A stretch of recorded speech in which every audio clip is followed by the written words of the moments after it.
Hey, this is Taylor Momsen from The Pretty Reckless, and you are watching Front Row Live. Hey guys, Rob here with Front Row Live Entertainment. I'm hanging out here on a rooftop in Hollywood with Taylor Momsen. How are you today? You're like 25% in on the tour. How's the tour been so far?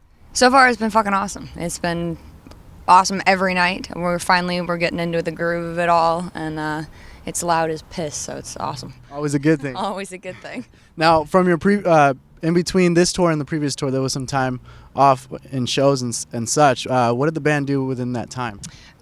Well, for the past year, we've been making a record. We've been switching labels. We are now on a rock label, which is awesome because they're they're actually asking it to be heavier, so that works for us. Can't complain there. Can't complain there.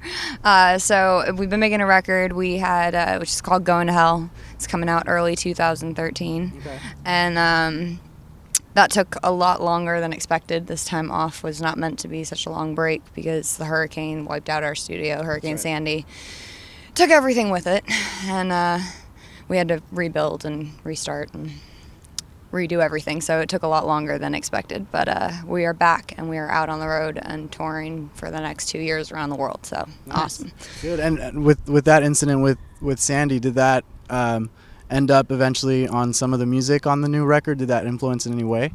I guess maybe in some, I mean, it definitely affected things, so I'm sure it influenced it in some ways, but I mean, the song Going to Hell was written actually after the hurricane, so something good came out of it. Okay. And then when you're taking, time in between records, does it become harder or easier to write the next album? Time in between records. Yeah. Well, touring is you get in a different mindset of it. It's a tour mindset. So writing on the road is difficult, but as a writer, you're kind of constantly writing, and I'm thinking of songs right now as I'm talking to you. So it's kind of a never-ending process, and it's not like, let me sit down and write a song today. It's my line is, I always say, if I knew where inspiration came from, I'd move there. I like that. But unfortunately I don't, so it's a never-ending thing. But when you get off the road, you definitely take a second to decompress and get away from everyone in the world and start to get back in the mindset of, okay, I'm creating another piece of work here now. As you had mentioned, you are now on a rock label. So when looking for a record label for a rock artist, what key features do you want from that label? Well, the first thing is to have other rock artists. The second thing is for them to actually really be into your music. Mm-hmm. I think that's the biggest thing that you look for in a label, is to have someone who's actually excited about what you're doing. And we found a label who really loves our stuff, so it's a good fit. And with the way that music is evolving a lot lately, do you think rock is still relevant? Do you think it's tough to find rock bands out there? I think there's not a lot of rock bands right now. I think rock definitely needs to have a resurgence. It happens. It's cyclical. The music industry. I've found there's always pop that always exists, and then in the '60s guitar takes over again because there's a bunch of bands that come in, and it's cooler, man. It's cooler to plug in and turn up to 10. And it's real, you're actually playing, you're actually singing. You're actually playing, you're actually singing, it's actually real, you're actually emoting something. Like, write your own fucking songs, man. You don't need 12 writers to write one line. Like, right, if you have a bunch of writers writing your songs, you're not emoting anything, you're not saying anything, and at that point, music, to me, loses its soul. So I like to hear the mistakes. I think it's important, and to actually be playing and hearing that I think that rock needs a resurgence, and I hope to be a part of it. And I'm sure you will. I mean, every record that you're putting out, every song, every performance, all I hear is positive things. So. Oh, well, thank you very much. Now going back to the record that's coming out, what is the progress on the record? How far is it? Well, it's finished. Okay. It's completed. We've shot the record cover. It's all done. Okay. we're waiting. But we have a video for the single is out right now, which is also called Going to Hell. Was released worldwide on iTunes, I think yesterday. Mm-hmm. And there's a lyric video out for it now, but the music video is coming out on the 15th of Okay. October. So be sure to So check we'll be that one looking out out for that. because it's pretty cool. And when writing this record, I know you mentioned earlier that you write your own lyrics, but do you have full control on the lyrics, or is it something that the band gets involved as well?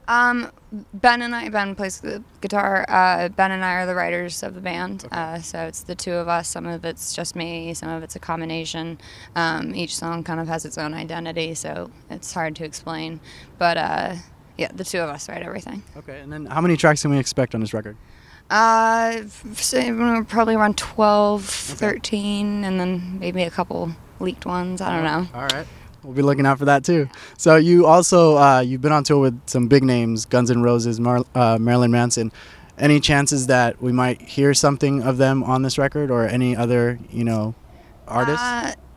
This record is not on this record, but you never know in the future. Okay.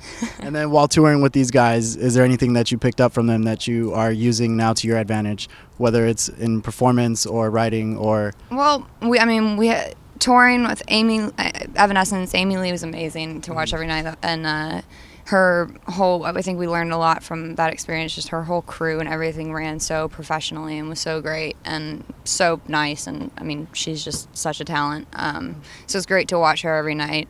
And I think just in general, touring with good bands makes you step up your game. So like Manson's such an amazing performer, and so you have to go on before that and be. Of course. You have to go on and not be booed off by a Manson's fan. So, and then you got Guns N' Roses, which is just all you hear backstage in your ears before you walk on is "Boo, fuck this opening band, give me Axl." So you're walking out to fuck you, and you have to try to win them over. So it definitely makes you step up your game when you're competing with. Have you heard Axl Rose sing lately? It's like ridiculous. He's so fucking good. Now, has there been any chances with any of these tours that you struggled with getting the fans' attention and yet it didn't happen? That's been pretty good. Okay. It's Good. actually been a pretty smooth ride. That's good. Which is hard to say in rock and roll. So it's been fun. I mean, there's been worse shows than others, obviously, but you just move on. That's good to know. Now, obviously, most of the world found out about you through acting. So, is there any acting in the future for you, or do you want to stick specifically with the band? I know this is what you love to do.